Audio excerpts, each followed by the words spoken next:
Hello hi friends hi students good morning. तर हा chemical कायनेटिक्सचा second lecture आहे. First लेक्चरमध्ये आपण पाहिलं होतं केमिकल कायनेटिक्सची डेफिनेशन्स आणि रेट ऑफ रिॲक्शनची डेफिनेशन्स. ओके, थोडंसं मी रिवाईज करतो परत एक वेळेस. तर आपला हा जो चॅप्टर चालू आहे तो आहे केमिकल कायनेटिक्स. ओके, हा केमिकल कायनेटिक्स हा चॅप्टर चालू आहे. तर केमिकल कायनेटिक्स मध्ये मी सुरुवातीला डेफिनेशन सांगितलेलं आहे. काय डेफिनेशन आहे केमिकल कायनेटिक्सचे? फर्स्ट लेक्चर मध्ये सांगितलं. It is the branch of physical chemistry which deals with the study of rate, mechanism and factors that affecting the rate of reactions. So this is the chemical kinetics. त्यानंतर पाहिलं होतं आपण second definition rate of reactions. Rate of reactions काय definition आहे मग? It is defined as the change in concentration of reactant and product per unit time. Okay, so this is the rate of reactions. त्याचं explanation सांगितलेलं आहे मी. Okay, तर rate of reaction जे आहेत हे दोन प्रकारचे आहेत. रेट ऑफ रिॲक्शन दोन प्रकारचे आहेत. एक आहे ॲव्हरेज रेट ऑफ रिॲक्शन आणि दुसरा आहे instantaneous rate of reactions. Okay, तर आपण पुढचा जो पार्ट आहे तो पाहू. तो म्हणजे रेट ऑफ रिॲक्शनचे दोन टाइप्स आहेत. एक ॲव्हरेज रेट ऑफ रिॲक्शन आणि दुसरा आहे इन्स्टंटेनियस रेट ऑफ रिॲक्शन्स. तर नंबर 1 पाहूत आपण. Average rate of reaction. Average rate of reactions. Okay, तर रेट ऑफ रिॲक्शनची डेफिनेशन सांगितलेलं आहे. ॲव्हरेज रेट ऑफ रिॲक्शन कशाला म्हणतात पहा. Average rate of reaction is defined as the finite change in concentration of reactant and product. लिहितो मी त्या definition. Average rate of reaction is defined as the finite म्हणजे काय? Large. the finite change in concentration of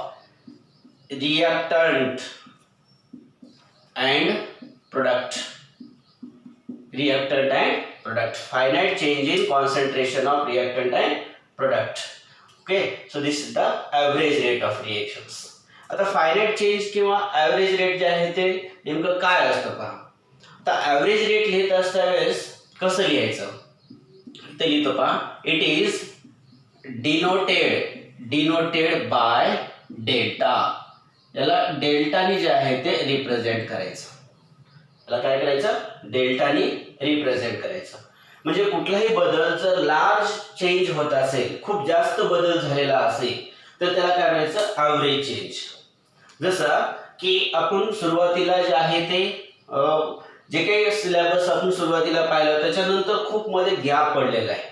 okay, जसं की एक 2-3 महिन्याचा जो आहे तो काय 3-1 महिन्याचा काय झालेला आहे तर गॅप पडलेला आहे. तो ॲव्हरेज चेंज झाला, खूप चेंज झाला. समजा एखाद्या दिवसाचा जर समजा गॅप पडलेला असेल तर तो काय असतो मग स्मॉल चेंज असतो. आणि इथं काय झालेला आहे? खूप जास्त आपल्या अभ्यासामध्ये काय झालेला आहे? बदल झालेला आहे. तर त्याला काय म्हणायचं? ॲव्हरेज चेंज म्हणायचं. ठीक आहे, तर ॲव्हरेज चेंज झालेला आहे. So this is the rate of reactions. आता याला कसं लिहितात पहा. एकदम इझी आहे. जसं तुम्हाला रेट ऑफ रिॲक्शन सांगितलेलं आहे तसंच ॲव्हरेज रेट ऑफ रिॲक्शन आहे. ओके, तर फॉर एक्झाम्पल पहा. Reactant get converted into the product. मग या रिॲक्शनचा ॲव्हरेज रेट ऑफ रिॲक्शन कसं लिहायचं? पहा. जे हा काय मग आर म्हणजे काय, आर मीन्स हा रिएक्टंट आहे आणि पी काय मग प्रोडक्ट आहे. ओके, सुरुवातीला केव्हाही रिएक्टंटचं कॉन्सन्ट्रेशन जास्त असते आणि प्रोडक्टचं कॉन्सन्ट्रेशन सुरुवातीला 0 असते. जसं जसं केमिकल रिएक्शन होत असते तसं तसं रिएक्टंटचं कॉन्सन्ट्रेशन कमी होत जातो आणि प्रोडक्टचं कॉन्सन्ट्रेशन काय होत असते, इनक्रीज होत असते. ओके, मग आता रिएक्टंट आणि प्रोडक्ट हे जो काही बदल झालेला आहे, जसं जसं टाइम चेंज झालेला आहे तसं तसं यांच्यामध्ये काय होत असतो, बदल होत असतो, चेंज होत असतो. मग नेमका याचा रेट कसा लिहायचा पहा. मी तुम्हाला आता सांगितलं की जसा जसा टाइम वाढत जातो तसं रिएक्टंटचं कॉन्सन्ट्रेशन काय होत असते, कमी होत असते. त्याला इथं शब्द यूज केलेला आहे कन्झम्पशन्स. म्हणून तो लिहित असताना कसं लिहायचं पहा, rate of consumption of rate of consumption of R म्हणजे reactant is equal to काय, मायनस का, कारण रिएक्टंटचं कॉन्सन्ट्रेशन जे आहे ते ऑलवेज कमी होत असते, डिक्रीज होत असते, म्हणून डिक्रीज कॉन्सन्ट्रेशन होत असतं, म्हणून इथं मायनस साइन द्यायचं. आणि चेंज जर आपल्याला लिहायचं असेल तर इथं डेल्टा लिहायचं. आणि कशाचं कॉन्सन्ट्रेशन, रिएक्टंटचं कॉन्सन्ट्रेशन लिहित असताना असा स्क्वेअर ब्रॅकेट यूज करायचं, concentration of reactants divided by change in time. Okay, time काय झालेला आहे, चेंज झालेला आहे. आणि डेल्टा टी म्हणजे काय, चेंज इन टाइम. जसं टाइम जो आहे तो इथं बदल झालेला आहे. जसं थर्मोडायनामिक्स मध्ये तुम्हाला मी सांगितलेलं आहे चेंज कसा असतो, डेल्टा. ओके, बऱ्याच वेळेस आपण डेल्टा जो आहे तो यूज केलेला आहे. म्हणजे चेंज काय असतो हे सर्वांना माहित आहे. त्यानंतर म्हणजे हा डेल्टा टी झाला. पुढे काय लिहिता येईल सांगा, rate of formation of P. कारण पी जो आहे तो फॉर्मेशन व्हायला आहे, म्हणून याचा जो रेट आहे, फॉर्मेशन होण्याचा जो रेट आहे, कन्झम्पशन होण्याचा जो रेट आहे, कन्झम्पशन होण्याचा म्हणजे कमी होण्याचा जो स्पीड आहे, रेट आहे, तो काय आहे हे लिहिलेलं आहे आपण. फॉर्मेशन होण्याचा रेट काय आहे ते इथं लिहिलेलं आहे. काय ना मग हा जो आहे तो पॉझिटिव्ह असणार, कारण तो इन्क्रीज होत चाललेला आहे, त्याचा रेट वाढत चाललेला आहे, म्हणून पॉझिटिव्ह. याच्यामध्ये सुद्धा बदल झालेला आहे. सुरुवातीला कॉन्सन्ट्रेशन जे आहे ते प्रोडक्टचं 0 होतं, नंतर कॉन्सन्ट्रेशन काय झालेलं आहे, वाढत गेलेलं आहे, म्हणून त्याच्यामध्ये सुद्धा बदल झालेला आहे. तो डेल्टा लिहायचा आहे आणि इथं पी लिहायचा आहे, concentration of P divided by काय लिहायचं, डेल्टा टी. हे झालं रिएक्टंट बद्दल आणि हे झालं प्रोडक्ट बद्दल. आता पूर्ण ओव्हरऑल जर रेट लिहायचं असेल तर कसं लिहायचं पहा, overall rate of reaction, overall rate of reactions is equal to राहणार ज्या कॉन्सन्ट्रेशननं किंवा ज्या स्पीडनं रिएक्टंटचं कॉन्सन्ट्रेशन काय होत असते, डिक्रीज होत असते, त्याच स्पीडनं त्याच रेटनं प्रोडक्टचं कॉन्सन्ट्रेशन जे आहे ते काय होत असते, मग इन्क्रीज होत असतो. म्हणून हे काय असेल, ओव्हरऑल रेट ऑफ रिएक्शन काय असणार, मग इज इक्वल टू लिहायचं. So this is the average rate of reactions. आता ॲव्हरेज म्हणलं की काय सांगितलेलं आहे मी तुम्हाला इथं आता डेफिनेशन सांगतो पहा. Average rate of reaction is defined as finite म्हणलेलं आहे मी इथं. फायनाईट म्हणजे काय, लार्ज चेंज झालेला आहे. कशामध्ये लार्ज चेंज झालेला आहे, कॉन्सन्ट्रेशन मध्ये. आणि कशाच्या कॉन्सन्ट्रेशन मध्ये, रिएक्टंटच्या आणि प्रोडक्टच्या कॉन्सन्ट्रेशन मध्ये काय झालेलं आहे, लार्ज चेंज झालेला आहे, खूप जास्त बदल झालेला आहे. त्याला काय म्हणलेलं आहे, खूप जास्त जर बदल होत असेल, त्यांच्यामध्ये खूप जास्त डिफरन्स असेल तर त्याला काय लिहायचं, फायनाईट म्हणायचं, लार्ज चेंज झालेला आहे. ओके, म्हणजेच याच्यामध्ये जो बदल झालेला आहे तो खूप जास्त आहे. So this is the average rate of reactions. मग आता याचं जो ग्राफिकल रिप्रेझेंटेशन कसं दाखवायचं पहा. तर ग्राफिकल रिप्रेझेंटेशन लिहितो मी इथं, graphical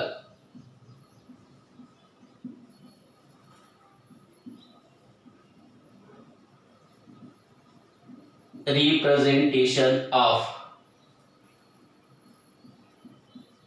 average rate of reaction, graphical representation of average rate of reactions.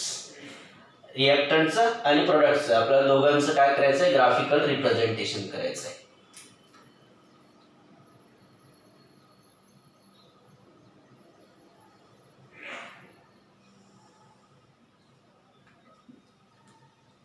हे 0 आहे कॉन्सन्ट्रेशन. सांगितलेलं आहे की कॉन्सन्ट्रेशन जे आहे ते रिएक्टंटचं ऑलवेज सुरुवातीला कसा असतो, खूप जास्त असतो. ओके, आणि आपल्याला हा जो ग्राफ काढायचा आहे concentration of reactant and product versus time. मी सांगितलेलं आहे की सुरुवातीला रिएक्टंटचं कॉन्सन्ट्रेशन खूप जास्त असतो आणि जसं जसं टाइम वाढत जातो रिएक्टंटचं कॉन्सन्ट्रेशन काय होत जाते, मग डिक्रीज होत असतो. So in this way, time increases, concentration of the reactants will be decreases. जसं जसं टाइम वाढत चाललेला आहे त्याचं कॉन्सन्ट्रेशन काय होत चाललेलं आहे, तर कमी होत चाललेलं आहे. मग याच्यामध्ये आपल्याला ॲव्हरेज काढायचं आहे. ॲव्हरेज कसं काढायचं, जसं की समजा एखाद्या विद्यार्थ्याला प्रत्येक विषयाला एवढे मार्क्स पडलेले आहेत, तर एक तो काय सांगतो की ॲव्हरेज मार्क्स कसे आहेत, म्हणलं की या रेंजमध्ये आहेत असं सांगतो. समजा कधी 65, कोणत्या विषयात 60 असतील, कोणत्या विषयामध्ये 55 असतील, कोणत्या विषयामध्ये 17 असतील. तर मग नेमकं तो ॲव्हरेज किती आहे, त्याचा ॲव्हरेज काय आहे, तर आपण तो ॲव्हरेज काढू शकतो. ओके, हा किंवा आपण असं म्हणतो की हा विद्यार्थ्याला काय केलेलं आहे, एवढे त्याला ॲव्हरेज मार्क त्याला पडू शकतात. म्हणजे एक अंदाज सांगतो, म्हणजे खूप त्याच्यामधला काय सांगतो, बदल सांगतो. हे झालं ॲव्हरेजेस.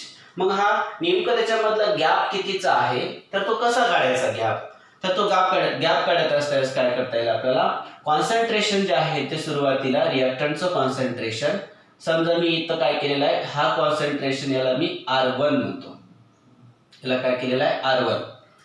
आणि दुसरं जे कॉन्सन्ट्रेशन आहे, हे जे कॉन्सन्ट्रेशन इथं चेंज झालेलं आहे, so this is the R2.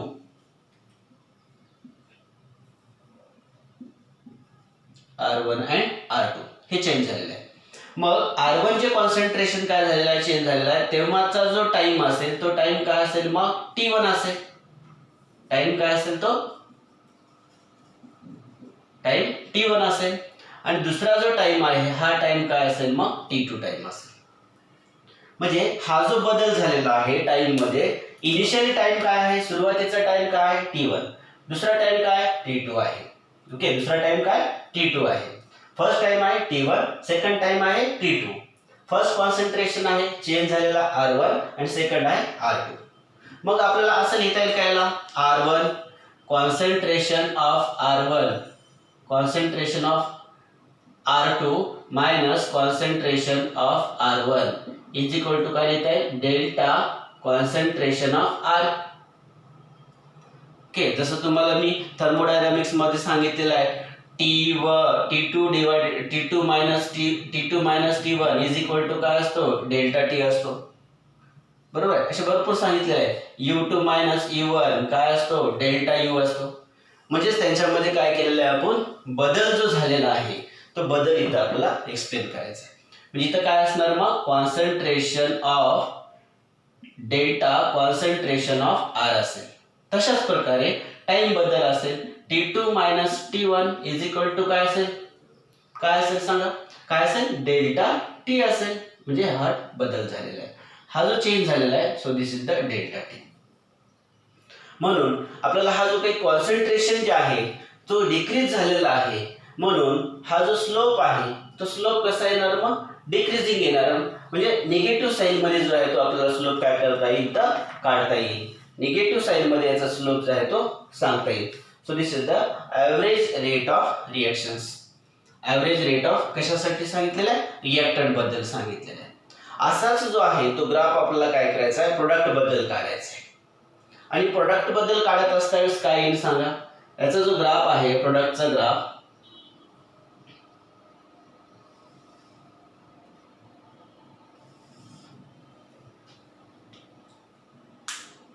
Okay, प्रोडक्टचा graph काय असेल, प्रोडक्ट मग इथं सुरुवातीला कॉन्सन्ट्रेशन आहे प्रोडक्टचं 0, आणि हा जो काही कॉन्सन्ट्रेशन आहे प्रोडक्टचा तो काय होत राहतो, मग इथं इन्क्रीज होत असतो. Time increases, concentration increases. Okay, म्हणून आपल्याला हा टाइम बद्दल काढायचा आहे. Time changes, concentration of the products will be changes. तर हा जो आहे इकडचा भाग काय, कॉन्सन्ट्रेशन. कशाचं कॉन्सन्ट्रेशन आहे, प्रोडक्टचं.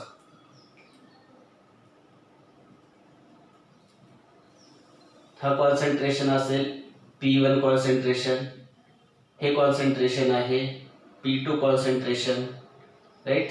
आणि हा टाइम जो असेल तो T1 टाइम असेल आणि हा टाइम आहे तो T2 टाइम आहे. Time changes, concentration of the products will be changes. हा इन्क्रीजिंग स्लोप आहे.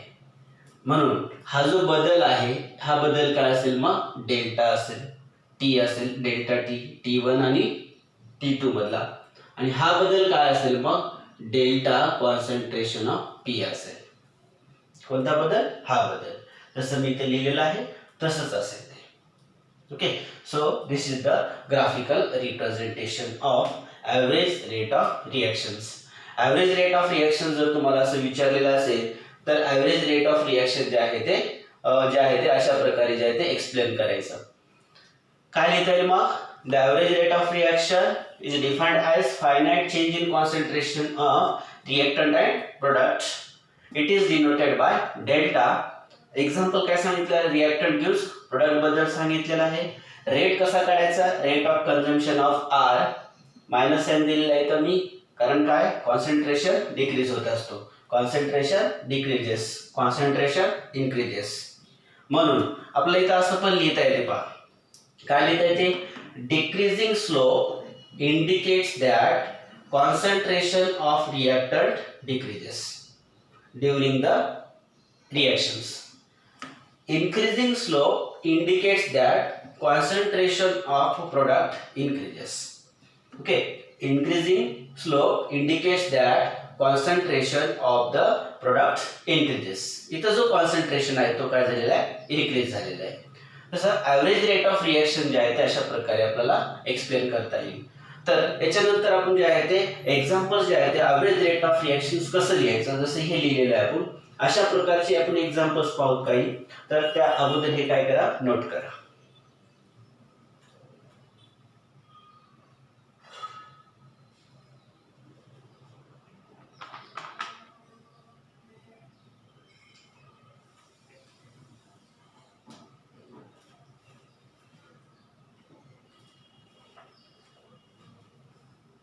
ओके, चला एक्झाम्पल्स पाहू. ॲव्हरेज रेट ऑफ रिॲक्शन्स कसं घ्यायचं. ॲव्हरेज रेट ऑफ रिॲक्शन जर आलं, इन्स्टंटेनियस रेट ऑफ रिॲक्शन येईल. म्हणजे इन्स्टंटेनियस रेट ऑफ रिॲक्शन मध्ये काय चेंज करायचं आहे ते तेव्हा आपण पाहू. तर एक्झाम्पल्स सांगतो मी. Average rate of reactions,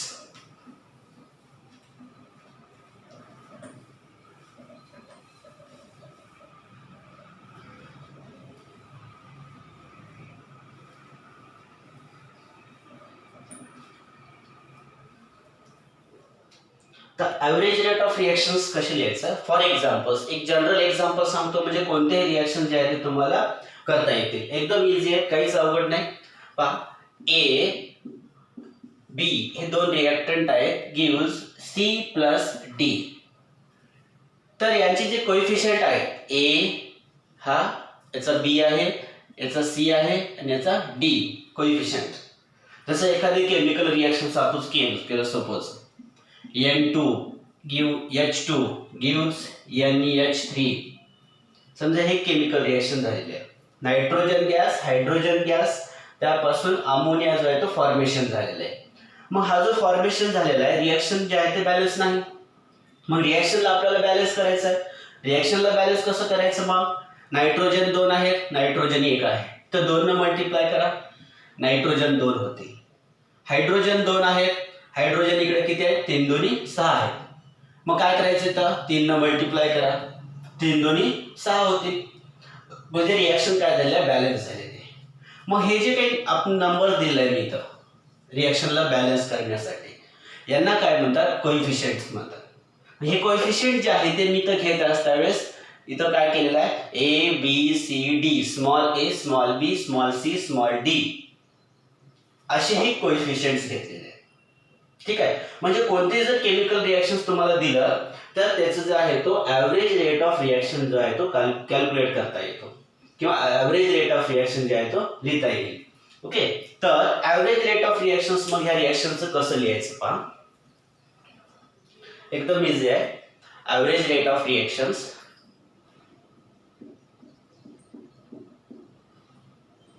average rate of A आणि बी काय रिएक्टंट आहेत म्हणून यांचं कॉन्सन्ट्रेशन काय होत असते, कंझ्युम होत असतो.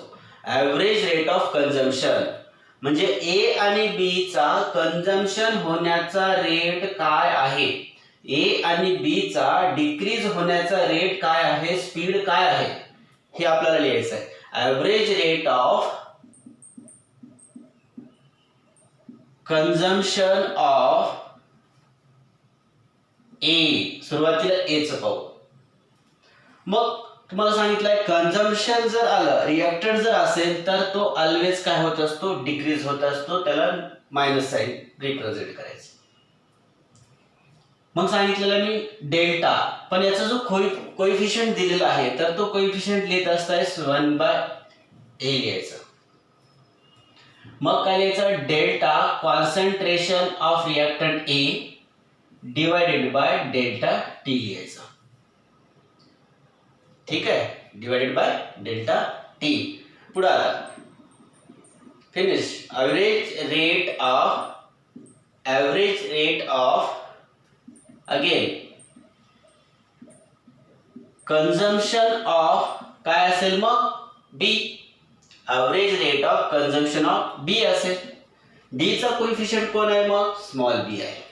म्हणून बी सुद्धा हा रिएक्टंट आहे म्हणून -1 काय ना small b delta concentration of b divided by delta t येणार. समजलं. ओके. पुढं ॲव्हरेज रेट ऑफ सी आणि डी हे काय झाले, प्रोडक्ट आहेत म्हणजे ते फॉर्मेशन झालेले आहेत. Average rate of formation, average rate of formation of काय असेल, सी. मग यांचा कोएफिशियंट काय आहे, मग यांचा कोएफिशियंट आहे सी, स्मॉल सी आहे. आणि हा फॉर्मेशन झालेला आहे म्हणून इथं काय असेल सांगा, पॉझिटिव्ह असेल. समजाले. रिएक्टंट असेल तर काय असेल मग, निगेटिव्ह मायनस साइन असेल. आणि प्रोडक्ट असेल तर काय असेल मग, पॉझिटिव्ह असेल. फॉर्मेशन झालेला आहे तो. याचा कोएफिशियंट काय मग, स्मॉल सी, 1/c लिहायचं. परत डेल्टा कॉन्सन्ट्रेशन ऑफ काय येणार इथं, सी डिवाइडेड बाय डेल्टा काय येणार, टी येणार. डेल्टा टी येणार. पुढं average rate of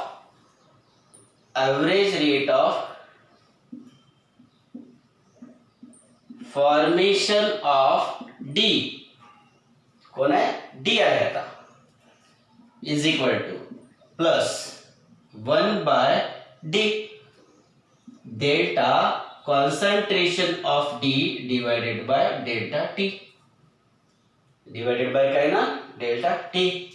So in this way average rate of reactions can be formations. Okay, म्हणजे असं आपल्याला लिहिता येईल.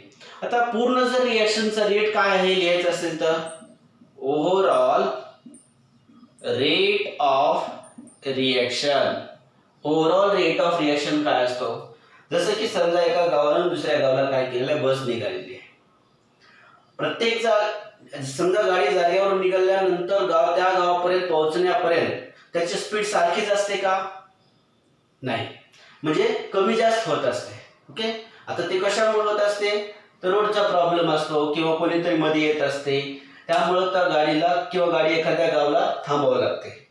मग नेमकं त्या गाडीला एका गावाहून दुसऱ्या गावाला जाण्यासाठी किती वेळ लागलेला आहे किंवा ते किती स्पीडनं आलेली आहे हे कसं काढतो मग आपण? त्या बसला येण्यासाठी 1 तास लागलेला आहे. त्या बसला येण्यासाठी 1 तास लागलेला आहे. मग नेमकं त्या बसचा स्पीड किती असेल मग ते सांगू शकतो की एक ॲव्हरेज एक 50 ते 60च्या स्पीडनं ती बस आलेली आहे असं म्हणतो आपण. नाहीतर असं सांगतो का की ती बस जागेवर निघाल्यापासून 50च्या स्पीडनं निघालेली आहे किंवा 60च्या स्पीडनं आलेली आहे असं नाही सांगता येईल. मग काय म्हणतो आपण त्याला की ती बस ॲव्हरेज अंदाजे काय 50 ते 60 काय झालेल्या स्पीडनं आलेली आहे. तर म्हणजेच काय ॲव्हरेज काढत असतो आपण. म्हणून तसंच ओव्हरऑल रेट काय असेल मग म्हणजेच काय एखाद्या वेळेस त्या बसचा जो रेट आहे कमी होत असतो. स्पीड रेट म्हणजे स्पीड कमी होत असतो किंवा कधीतरी वाढत असतो, कधी कुठे थांबत असते. म्हणजेच रेट जो आहे तो स्पीड आहे तो नेहमी सारखा आहे का? नाही, म्हणजे कमी जास्त होत असतो. बरोबर आहे. तसंच म्हणजेच ओव्हरऑल रेट काय असेल मग ओव्हरऑल स्पीड काय असेल किंवा एखाद्या विद्यार्थ्याला काय होत असते की एखाद्या चॅप्टर कसा असतो खूप त्याला आवडीचा असतो, खूप इंटरेस्टिंग वाटतो, त्याला खूप आवडतो किंवा एखादा विषय खूप आवडतो आणि त्या विषयामध्ये त्याला खूप जास्त मार्क पडत असतात. पण बाकीच्या विषयामध्ये तेवढे मार्क्स असतात का? नाही. मग त्या विषयामध्ये त्यांना कमी मार्क्स पडतात. नाही मला खूप केमिस्ट्री आवडते, मला केमिस्ट्रीचाच अभ्यास करायचा असं म्हणून चालते का? नाही. म्हणजे सगळ्या विषयाचा अभ्यास करणं काय गरजेचं आहे. मग केमिस्ट्रीमध्ये समजा सगळ्यात चॅप्टर आहेत त्याच्यामध्ये मला एक थर्मोडायनामिक्स शिंदे सरनं शिकवलेला आहे, खूप आवडलेला आहे, मला खूप छान जमतो आणि मला तेच अभ्यास करायचा असं जमते का? नाही. केमिकल कायनेटिक्स सुद्धा आहे, केमिकल कायनेटिक्स सुद्धा आवडतो. म्हणजे प्रत्येक आणि असं आहे की प्रत्येक विद्यार्थ्याला पूर्ण चॅप्टर जो आहे तो परफेक्ट असतात असं आहे का? नाही. म्हणजेच प्रत्येकांना कमी जास्त जो आहे तो चॅप्टर समजलेला असतो किंवा त्याचा अभ्यास झालेला असतो आणि त्यावरून त्याला ॲव्हरेज जे आहे ते ओव्हरऑल जो आहे तो आपल्याला मार्क्स सांगावा लागते. म्हणून पहा एखाद्या वेळेस आम्ही म्हणतो की हा विद्यार्थी असा असा आहे म्हणजे त्याला एवढे एवढे मार्क्स पडू शकतात किंवा तो ॲव्हरेजमध्ये आहे त्याला ह्या एवढ्या मार्क्सपर्यंत तो जाऊ शकतो, याला एवढे पर्सेंटेज पडू शकतं. म्हणजे हे कशावरून? त्यांच्या त्या अभ्यासावरून ॲव्हरेज सांगत असतो. पण कोणत्या चॅप्टर त्याला तो हार्ड जात असतो, कोणता चॅप्टर त्याला इझी जात असतो, पण तो दुसऱ्या चॅप्टरमध्ये कव्हर केलेला आहे. म्हणजेच काय त्याचं नेमकं ओव्हरऑल किती आहे मग ओव्हरऑल रेट काय आहे ते आपल्याला काढायचं आहे. तर सगळं काय करायचं आपल्याला कलेक्शन करायचं आहे. म्हणून काय करता येईल मग -1/a delta concentration of A divided by delta T is equal to -1/b delta concentration of B divided by delta T is equal to 1/c. आता हे पॉझिटिव्ह आहे. 1/c concentration of C divided by delta T is equal to plus 1/d concentration of D divided by delta T. म्हणजे हे लिहिण्याचा नेमकं काय उद्देश आहे? ज्या कॉन्सन्ट्रेशननं रिएक्टंटचं कॉन्सन्ट्रेशन ज्या स्पीडनं ज्या रेटनं रिएक्टंटचं कॉन्सन्ट्रेशन डिक्रीज होत असते त्याच रेटनं प्रोडक्टचं कॉन्सन्ट्रेशन फॉर्मेशन होत असतो. म्हणजे कसं ज्या रेटनं ज्या स्पीडनं ज्या वेळेनंतर तुम्ही जेवढं अभ्यास करसाल त्याच रेटनं तुम्हाला मार्क्स पडतील, तेवढेच तुम्हाला काय होतील मग मार्क्स मिळतील. नाही मी काहीच करणार नाही मग मला छान मार्क्स पडू दे, मार्क्स होते का? दे रे हरी पलंगावरी असं नाही होणार. म्हणजे मेहनत करावं लागणार आहे, अभ्यास करावा लागणार आहे. ज्या रेटनं ज्या स्पीडनं ज्या मेहनतीनं तुम्ही अभ्यास करसाल त्या मेहनतीनं त्या स्पीडनं तुम्हाला काय भेटतील मग त्याच्या मोबदला जो आहे तुम्हाला मार्क्सच्या माध्यमातून भेटणार आहे. म्हणजे त्याचा जो रेट आहे त्याचा जो स्पीड आहे so that are depends upon your study. बरोबर आहे. म्हणजे तुमचा जो काही मार्क्स आहे तुमचं जे काही तुम्हाला आपल्याला सर्टिफिकेट भेटणार आहे that depends upon your study. तुमच्या त्या अभ्यासावर जो आहे तो डिपेंड आहे. तुम्ही अभ्यास नाही केला तर तो कमी मार्क्स भेटणार, अभ्यास जास्त केला तर मार्क्स जास्त भेटणार. नाही आता काय सगळीकडे लॉकडाऊन आहे आपण बी लॉकडाऊन अभ्यासाला असं म्हणलं तर चालते का? नाही. मग तुमच्या मार्क्सला पण काय होतील मग लॉकडाऊन होतील. 50 मध्येच येईल मग 60 मध्येच लॉकआउट काय होईल तिथं लॉकडाऊन होईल. म्हणजे म्हणजे त्याच्या जर पुढे जायचं असेल तुम्हाला, जर ते लॉक तोडायचं असेल 50च्या वर जायचं, आपल्याला 60च्या वर जायचं आहे, 70च्या वर जायचं आहे, 80च्या वर जायचं आहे, आपल्याला 98% जे आहे ते भेटायचे आहे, मिळवायचे असते, तर त्या स्पीडनं, त्या गतीनं काय करावं लागेल, तुम्हाला अभ्यास करावा लागेल, तरच जे आहे ते तुम्हाला जे आहे ते त्याचं फळ जे आहे ते भेटणार आहे. म्हणजे सांगायचं काय आहे की ज्या रेटनं रिॲक्टंटचं कॉन्सन्ट्रेशन कमी होत असते, त्याच रेटनं प्रोडक्टचं कॉन्सन्ट्रेशन जे आहे ते काय होत असते, वाढत असते. ओके, मग त्याचा जो ॲव्हरेज आहे तो आपल्याला भेटत असतो. म्हणून त्याला ॲव्हरेज रेट ऑफ रिॲक्शन म्हणजे काय, एका विषयाचा अभ्यास करून चालणार नाही, तर सगळ्या विषयाचा अभ्यास करणं जे आहे ते गरजेचं आहे.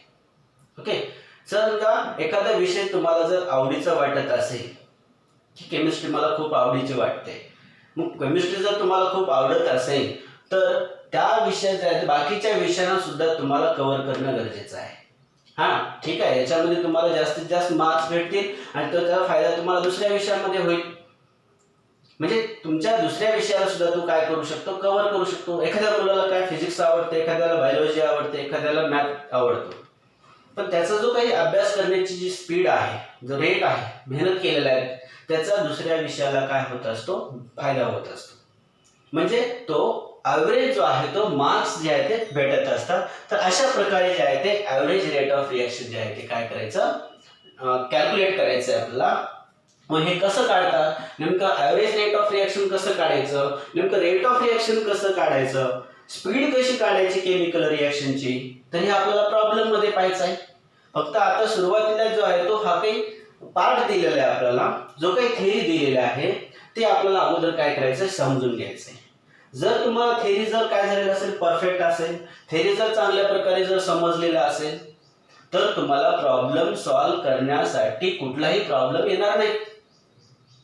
बरोबर, म्हणजे ज्या याच्यानं तुम्ही थेरी जर परफेक्ट केला, त्याच तुम्हाला याच्या प्रॉब्लेम साठी जे आहे ते इझी जाईल. ठीक आहे, तर हे ॲव्हरेज रेट ऑफ रिॲक्शन्स. अजून एक एक्झाम्पल पाहू. आता मी तुम्हाला हे जनरल एक्झाम्पल सांगितलेलं आहे. सर मग सर की तुम्ही मला एखादा आम्हाला अजून एक केमिकल रिॲक्शन जे आहे ते करून त्याचं जे आहे ते ॲव्हरेज रेट ऑफ रिॲक्शन्स कसं काढतात ते सांगा. ठीक आहे, मी ते सांगतो. आता जसं की N2 आणि H2चं एक्झाम्पल पाहिलेलं आहे आपण, तर ते आपण इथं पाहू. एक एक्झाम्पल सांगतो.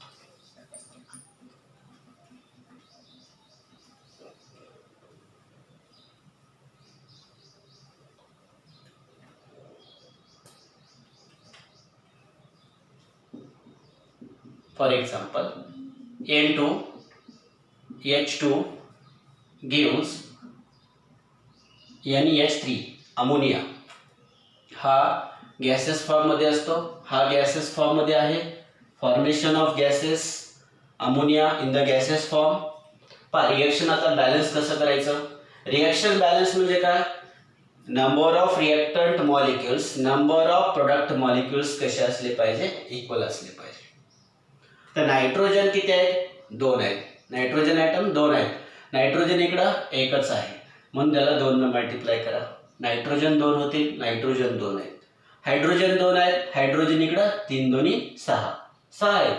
मग याला काय करावं लागेल, आपल्याला इथं 3 ने मल्टिप्लाय करायचं.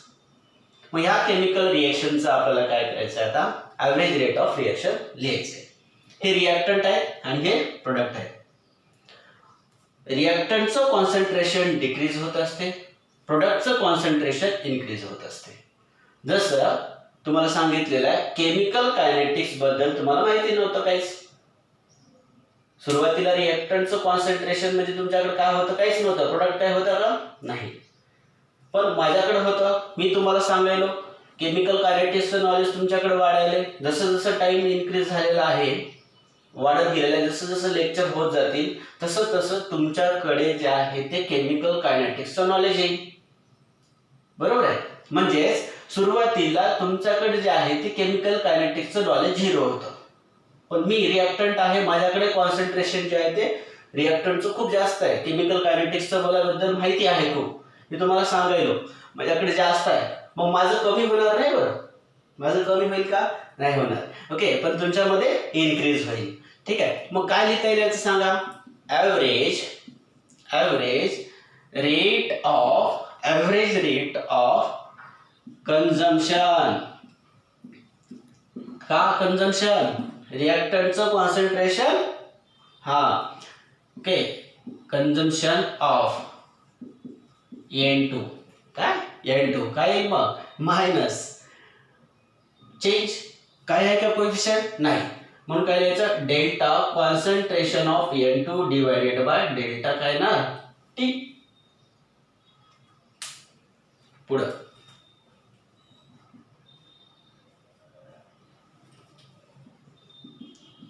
average rate of formation of H2 हा पण रिएक्टंट आहे, मायनस साइन द्या, पण याला काय आहे हा काय कोएफिशिएंट आहे, मग काय येणार इथं 1/3 येणार. मग काय करायचं इथं delta concentration of H2 divided by delta T. Okay हा पुढे एवरेज रेट ऑफ सॉरी इथं काय लिहायचं होतं आपल्याला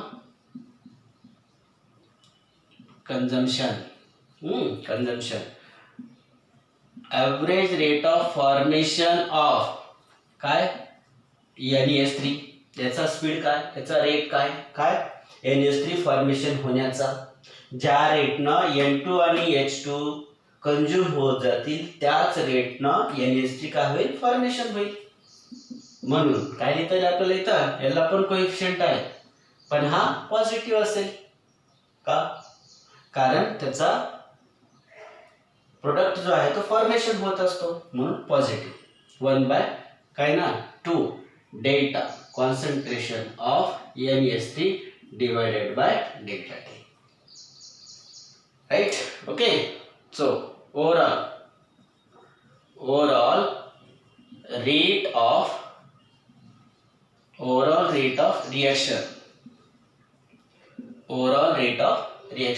काय मग ऑल इक्वल लिहून टाकून द्यायचे आपल्याला. आता overall rate minus delta concentration N2 divided by delta T minus 1/3 delta concentration H2 divided by delta T plus 1/2 delta NEH3 concentration NEH3 divided by delta T. ते काय ओव्हरऑल रेट ऑफ रिएक्शन आहे, हे equal जे आहे ते लिहायचे. तर असे अजून एक्झाम्पल्स आहेत, एक्झाम्पल्स मी अजून सांगतो याचे. तर आपण हा आजचा जो लेक्चर आहे तिथं स्टॉप करतो. Okay thank you.